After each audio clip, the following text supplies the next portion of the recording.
دغه ویډیو چې تاسو ویلي دا ریفلیکشن افغانستان لیدونکو مو ته رالیږلې مزار شریف پورې تړاو لري.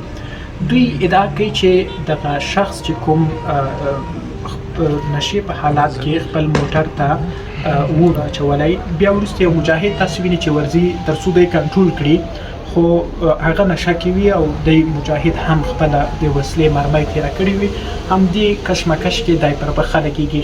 نو اړتیا خو خلک نظامي شنونکي دا وایي چې په داسې حالت کې چې یو څوک په نشه کې وي نو یو سرتیري ته دا پکار دی چې د هغه پر وړاندې ډېر داسې برخورد وکړي چې هغه ورخطا نه شي. تاسو وینئ دلته دا شخص ډېر ورخطا شوی او د پې لومړی ګزار کړی، نو دا ګزار د دې سبب شو چې یو ګډوډي رامنځته شي.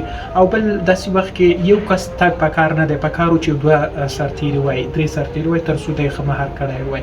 نو دغه ویډیو په ټولنیزو پاڼو کې بېلابېل غبرګونونه راپارولي دي او غبرګونونه به یې در سره په نورو خپرونو کې شریکوو.